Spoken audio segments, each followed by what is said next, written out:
Graça e paz, meus irmãos. Novamente, mais um devocional se iniciando.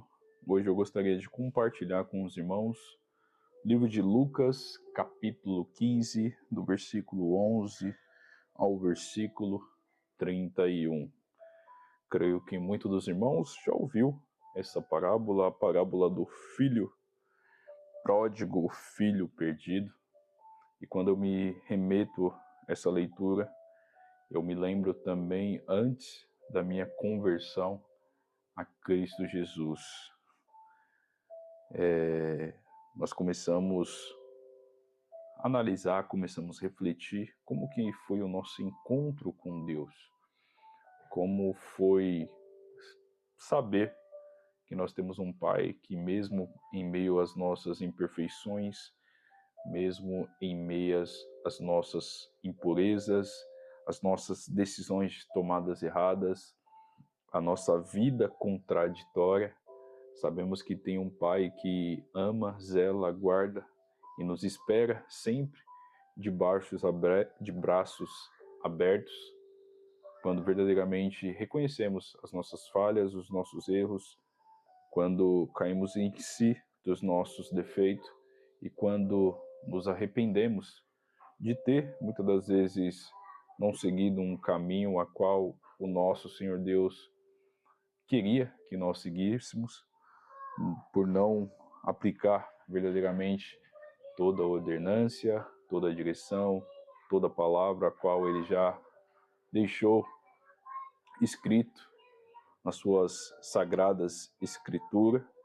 Então o filho pródigo fala muito com cada um de nós, quando verdadeiramente entendemos que nós temos um Pai celestial, um Pai que nos ama, um Pai que nos guarda, protege, zela, mas o Senhor não é aquele Pai que vai nos segurar, não vai permitir que porventura nós tomamos decisões equivocadas e seguimos ao nosso caminho, ao nosso bem entender. O nosso Senhor Deus, o nosso Pai Celestial, e é disso que eu quero falar um pouquinho, ele nos permite e nos dá esse livre-arbítrio para tomar decisões. E muitas das nossas decisões equivocadas pode trazer sérias consequências para o nosso lado físico e nosso lado espiritual. Então, vamos falar um pouquinho sobre isso. Lucas capítulo 15, versículo 11. Jesus continuou: certo homem tinha 2 filhos.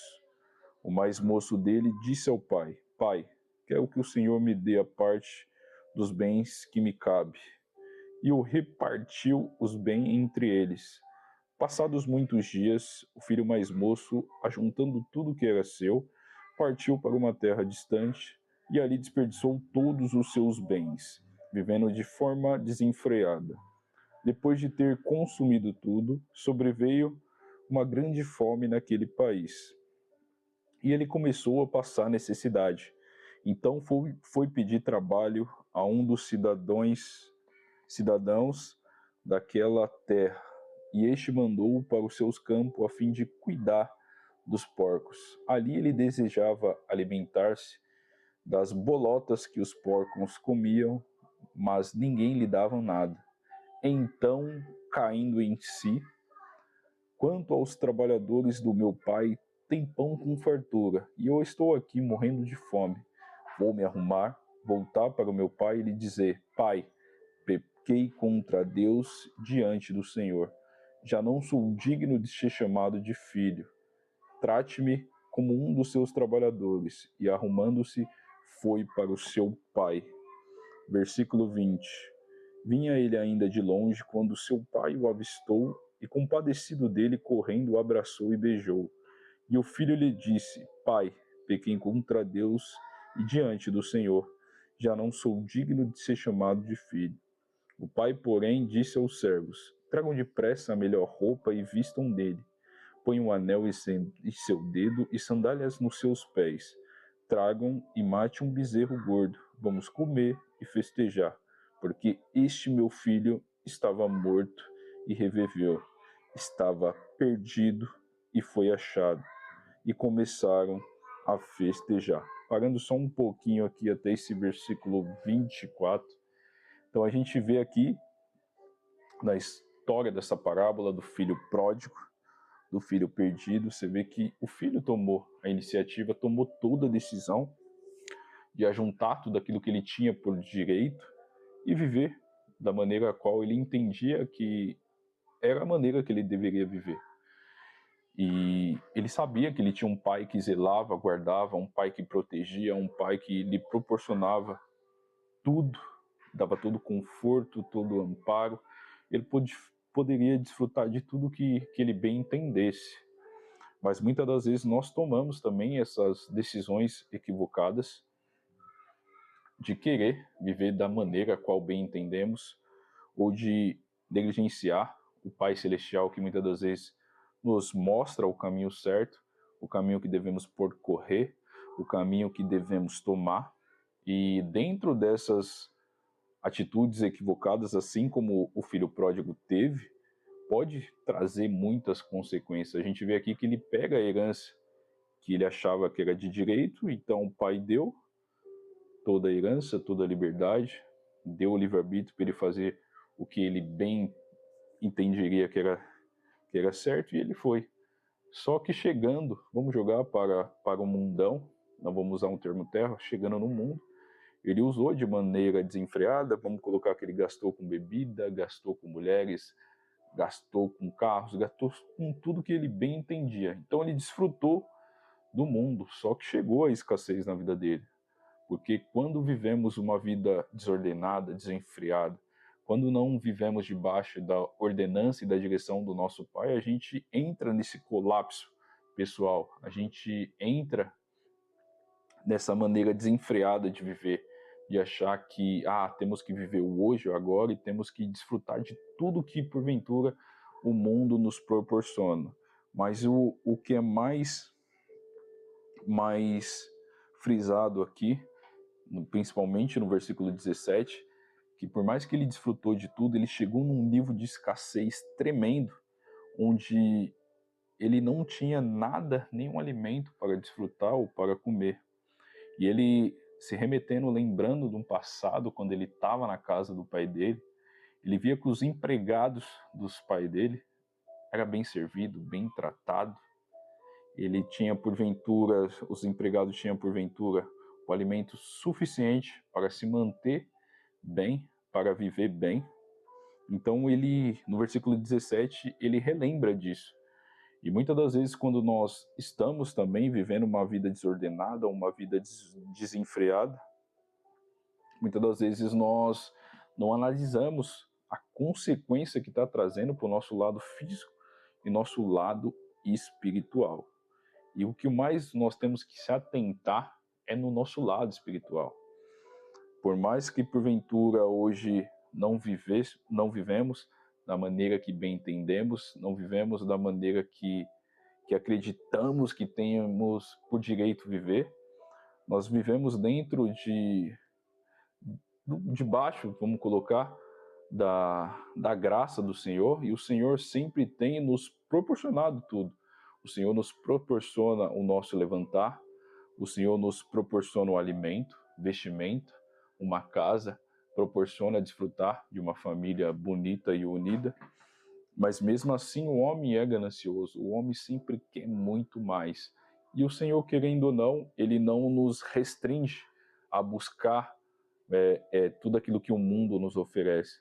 Mas sabemos, se nós nos colocar toda a nossa energia, toda a nossa disposição para suprir as nossas necessidades físicas, que achamos que é justo, muitas das vezes a gente vai morrer espiritualmente. E a gente vê que no texto fala, esse meu filho estava vivo e reviveu. Aqui nós estamos falando dentro da parte física e da parte espiritual. Quantos de nós, antes de nos chegarmos ao nosso Senhor Deus, não estavam mortos espiritualmente, por viver uma vida pecaminosa, por se abdicar da presença do Senhor, por virar as costas para Ele, por viver de uma maneira desenfreada, desordenada, por não se policiar o modo a qual estávamos vivendo.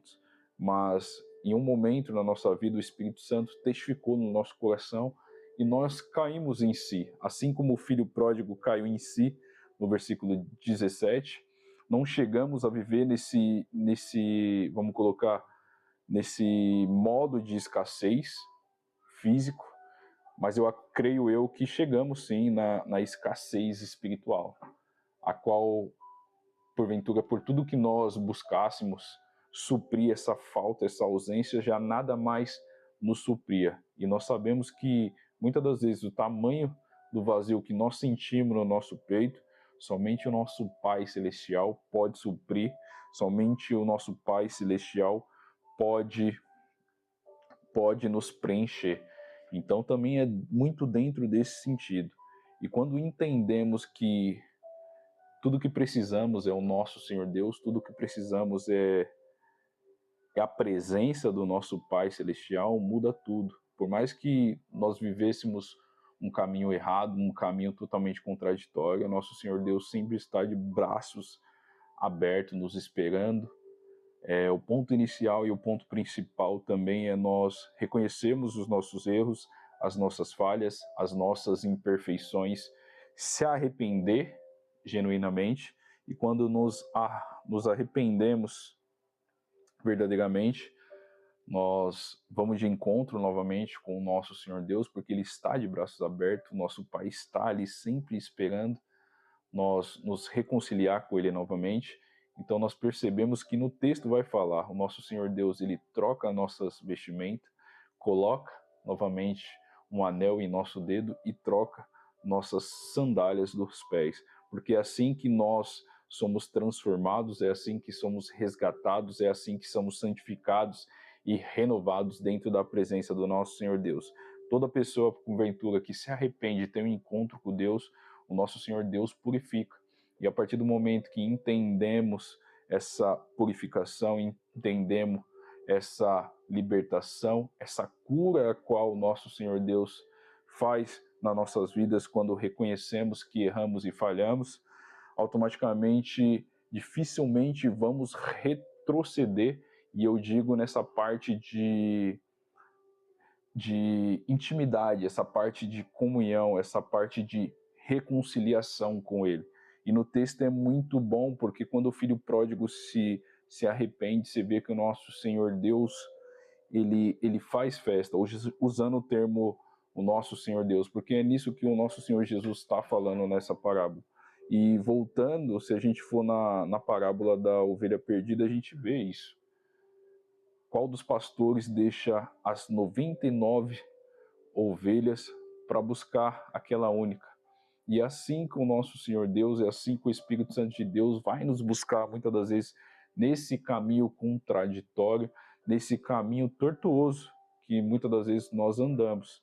Então é muito bom saber que nós temos um Pai Celestial que nos ama, nos guarda, zela pelas nossas vidas, e por mais que porventura erramos, falhamos, por mais que muitas das vezes vivemos uma vida totalmente contraditória dentro de tudo aquilo que o Senhor tem preparado para nós, se nós reconhecemos as nossas falhas, se nós nos arrependemos, Ele está sempre de braços abertos, nos esperando para fazer essa reconciliação, esperando para ter novamente esse momento de comunhão e intimidade. Então vou continuar aqui a leitura só para os irmãos concluir esse pensamento junto comigo, porque a palavra do Senhor Deus é maravilhosa. E no versículo 23, vamos falar um pouquinho. Ele fala: tragam e matam um bezerro gordo, vamos comer e festejar, porque este meu filho estava morto e reviveu, estava perdido e foi achado. E você vê aqui que, eu volto a dizer, quando nós reconhecemos as nossas falhas, as nossas imperfeições, as nossas impurezas, o Senhor, Ele está ali de braços abertos, nos esperando, para que possamos desfrutar da Sua presença, para que possamos novamente ser preenchidos com o Espírito Santo de Deus, que toda necessidade, tudo aquilo que porventura nós achamos que estava faltando na nossa vida, somente o Espírito Santo de Deus e a presença, ela nos preenche e nos sacia. Então é sobre isso também. E a gente vê, só pulando para não ficar muito extenso esse devocional, já que é uma leitura grande, no versículo 31, então o pai respondeu: meu filho, você estava comigo todo esse tempo e tudo que eu tenho é seu. Ele falando do outro filho, né, que é 2 filhos, o que foi para a perdição e depois se reconciliou novamente, e o que ficou em casa. Mas o ponto principal é o versículo 32. Mas era preciso festejar e alegrar-se, porque o seu irmão estava morto e reviveu, estava perdido e foi achado. E quantos de nós, muitas das vezes, não fomos perdidos, não estavam mortos espiritualmente, mas a presença do Senhor nos reconciliou novamente, a presença do Senhor foi nos buscar, foi nos resgatar, Ele nos achou. Por mais que muitas das vezes o pecado faz nós nos afastarmos da presença de Deus, é isso que o pecado faz nos esconder. Voltando lá para Gênesis, quando Adão e Eva pecam, eles se escondem da presença do nosso Senhor Deus naquele encontro marcado. Então, cada vez que nós entrar numa vida pecaminosa, a gente vai cada vez mais cavar um poço de lama e se enfiar mais. E dificilmente, se não for pela graça do nosso Senhor Deus, se não for pelo Espírito Santo, a gente sai desse buraco. E quando o Senhor testifica e nós caímos em si dentro disso, reconhecermos que a vida que nós estávamos levando não é nada benéfica, pelo contrário, só está nos condicionando muitas das vezes a ter essa morte física e espiritual, que é a pior. Quando o Espírito Santo testifica isso no nosso coração, a gente tem que se arrepender o mais rapidamente para que, porventura, não venha consequências graves ou severas, ou até mesmo, dentro das nossas ações, atitudes, perder a nossa salvação. Sabemos que a nossa salvação é, claro, por intermédio do nosso Senhor Jesus Cristo, uma graça imerecível perante nós, só que Cristo Jesus nos resgatou, nos deu esse privilégio de sermos salvos, mas se nós não se atentarmos, não se policiarmos de viver uma vida digna, uma vida qual o Senhor se agrada, se nós não buscarmos a presença do nosso Senhor Deus e se abdicar cada vez mais desse mundo pecaminoso, tende-se essa pessoa que virá as costas para o Senhor, gradativamente perder a sua salvação.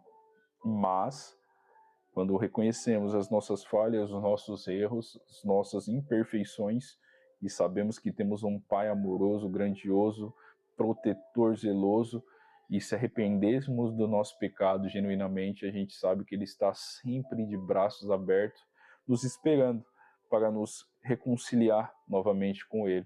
Então é muito bom ter o nosso Senhor Jesus por ser nosso intermediador, e é muito bom saber que nós temos um Deus, um Pai celestial, que por mais imperfeitos, por mais incapazes, por mais pecadores que somos, Ele sempre está de braços abertos nos esperando para nos resgatar, nos libertar, nos curar, nos renovar e nos reconciliar novamente com Ele. E saber que Ele sempre tem vestes novas para cada um de nós que nos arrependemos, para cada um de nós que entendemos a necessidade e entendemos que verdadeiramente temos que estar reconciliados, temos que ter a presença, intimidade, comunhão com Ele. Porque se nós não vivemos com o nosso Senhor Deus, não viver com a presença do Espírito Santo dele, a gente não vai fazer a sua vontade e vamos fazer aquilo que a nossa carne, o nosso lado carnal vai nos indicar, assim como o filho pródigo tomou essa iniciativa e essa atitude, porque quando ele estava com o pai, ele era suprido de tudo. Então ele não tinha essa necessidade de buscar fora. Só que se inclinando, vamos olhar para o lado espiritual, ele viu que o mundo era muito atrativo, então ele se lançou para suprir aquilo que ele não precisava. Foi mais vamos olhar para o lado espiritual, por seta do inimigo, mostrando um mundo atrativo, e a gente tem que se policiar nesse sentido também. Nem tudo que o mundo nos oferece é algo que vai agregar na nossa vida, que vai trazer um conforto ou um bem-estar. Sabemos que tudo aquilo que o mundo nos oferece, muitas das vezes vai custar sim a nossa salvação, e vai nos condicionar cada vez mais a se afastar da presença do nosso Senhor Deus. Agora, se nós aprendemos quem é o nosso Senhor Deus, saber da autossuficiência que necessitamos e precisamos da presença dele, e saber que só ele pode nos suprir todas as nossas necessidades, e entendemos que somos totalmente dependentes do nosso Pai, vivemos uma vida a qual nós nos agradamos. Então sabemos, se a gente estiver na presença do nosso Senhor Deus, por mais que muitas das vezes, né, não vamos, entre aspas, viver da forma que uma pessoa no mundo está vivendo de uma forma desenfreada, mas isso aí é um outro assunto. Mas o Senhor sempre supre as nossas necessidades, então não devemos buscar aquilo que o mundo nos oferece, mas quando estamos com o nosso Pai Celestial do nosso lado, e ali nos orientando, guiando, quando nós permitimos que Ele tenha autonomia e liberdade sobre as nossas vidas, sabemos sim que seremos supridos com as nossas necessidades, teremos uma boa casa, um bom alimento, boas vestimentas, uma boa família e daí por diante. E as demais coisas, quando a gente vive na verdade da palavra e da presença do nosso Senhor Deus, o Senhor sempre nos dá direção para que nós possamos também prosperar dentro daquilo que Ele pode proporcionar para todos aqueles que são fiéis a Ele. Mas o que eu gostaria de deixar bem claro e testificando nesse devocional é sobre isso, sobre a importância de estar perdido e ser achado. E somos agraciados por intermédio do nosso Senhor Jesus Cristo. Novamente nós fomos reconciliados e fomos achados novamente pelo nosso Senhor Deus Pai. Então é sobre isso que vocês possam meditar nessa palavra. Talvez ficou extenso demais, mas eu creio que vai agregar na vida espiritual e na vida física e no dia a dia de cada um. Então fique com Deus, que você possa compartilhar com mais pessoas esse devocional.